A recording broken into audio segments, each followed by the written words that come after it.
Montauk project was something which had a strange history and how it came about. First of all, there is a military base which has existed on Long Island. It was built sometime after 1900. The U.S. government literally kicked out the Montauk Indians, which is one of the ways it achieved the name, off of the extreme eastern tip. There was a reservation there which they had. They kicked them out on some pretext. They tore down the pyramids over there. There were pyramids at that location. Don't know if there are any photos extant today of them.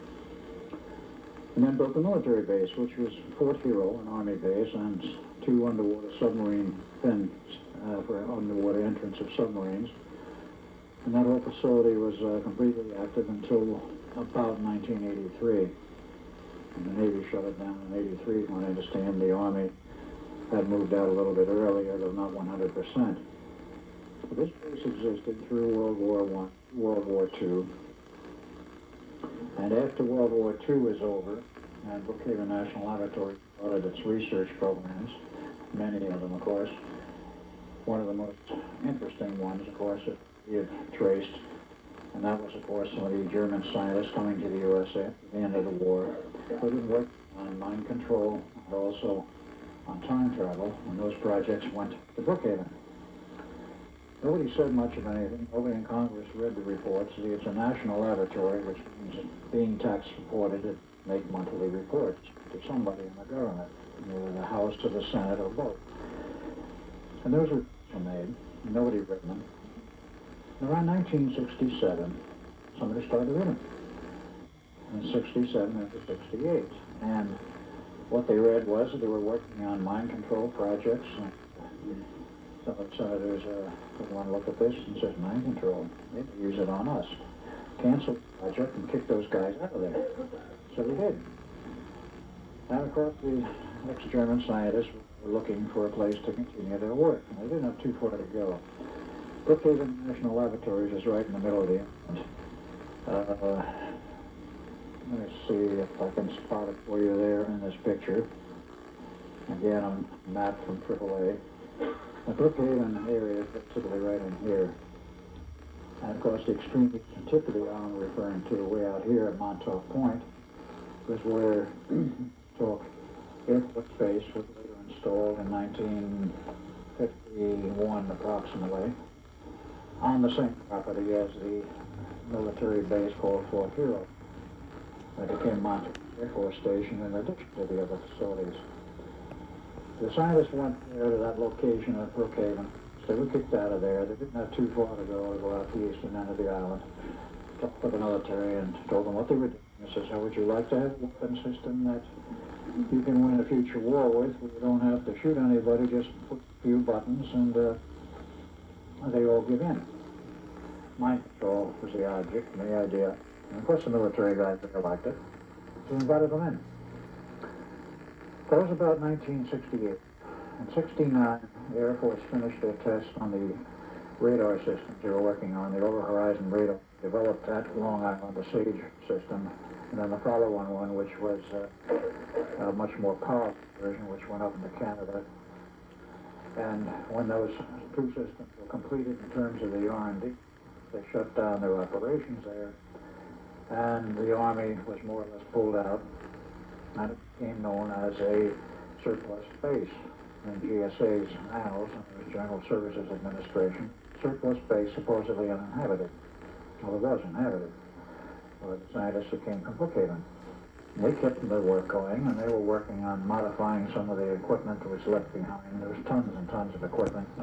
Some slide documentation of this. In any case, they continued their work. The power was kept on. The bills for the power was paid by the state of New York Parks Commission. There's a lot of research to track this stuff down. Preston was very busy at it. Averaged about $55,000 a month for the electric bill in that period of time. It's probably more now. But in any case, they kept it going. And these guys kept doing their work. And the principal product came what we call the Montauk Station and the Montauk operation, involving modified hardware and the radar. A whole new system which involved computers, about 8 to 10 years worth of work, by aliens working in conjunction with us to produce the computer algorithms that were necessary to produce the time tunnel. So let's go back a little bit prior to this Montauk operation and see how the groundwork was set for this to happen. Back in the time the two projects locked up, and this becomes one of these crazy things like what came first, the chicken or the egg. We'll attempt to answer that question. But in any case, when the two did lock up, they created a huge hole, or a huge rift, if you will, in space-time, 40 years wide. That was what I was showing on the blackboard. Those 2 points there created a rift in space-time 40 years wide, and what happened when that occurred was that very large ships, very large numbers of ships and aliens were able to come through from other domains that could not get through previously.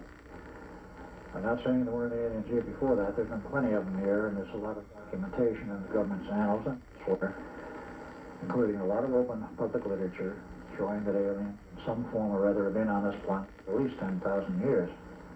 You can go back through the Bible, you can go back through the Tassili frescoes, you can go back through a lot of the documentation that comes out of not only Africa, but also the Middle East and the Far East. The records of it. There have been aliens. They've been visiting us for ages, but they didn't set up colonies, huge colonies. Comes a period from 43 to 83, large numbers come through, and they invade, and then you start getting the problems like showed up at Roswell, two crashing in 47, another white sands grounds, proving grounds in 48, another one at Roswell in 49, the overflights of the White House in 52 and 3, and the whole 9 yards of it. It rather terrified the military, but of course they're very good at keeping their mouths shut. And of course 53 with the overflights of the White House, it's got in the press all over the U.S. At that time, there was no suppression of information. I'm saying up to 53. Now what happens with the overflights of the White House is a forbidden territory. Well, who are they? Well, obviously our fighter craft couldn't catch them, couldn't do anything with them. So they had meetings with the National Security Agency. And of course, there was a split vote. Some of them wanted to make the whole mess public and let the public see what was going on, and others wanted to bury it. It was tied 6-6, and of course the chairman at that point, who normally didn't vote, had to break the tie. And who was it? Richard Spillhouse Nixon, the head of the National Security Agency. He voted to bury it, so the project was buried. The whole of the information was buried, and they set up Project Blue Book, two of them, one for the public and one for the military. They kept the investigations going, of course. But the overflights continued, and there were aspects of World War II, how heavy it was, I'll get into briefly, but in that period of 1953-54, they kept flying over, and finally one, or perhaps more than one, UFO-type craft landed at Edwards Air Force Base out in the middle of the California desert, and literally defied the military, our military, to take their ships apart, to break into them, to cut them, to do anything with them.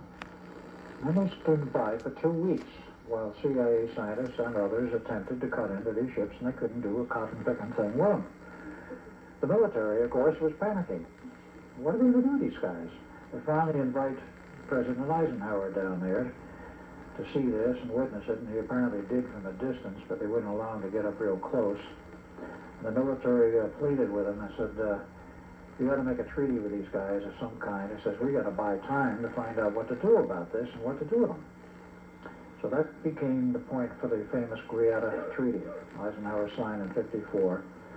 And there is some documentation outside of the normal military channels. It was in the hands of BSRA for years when Riley Craig was alive running it. And he moved to New Zealand after he resigned until he gave it up and died in New Zealand. But when he was alive, he showed me some of the letters, and there was a letter from one of the people who was there who witnessed this entire thing, including from Eisenhower being there, and the fact that everybody was just about panicking, and nobody knew for sure what was going to come out of it. But he wrote a letter, wound up in the BSRA files, and I did read it. So it wasn't a joke.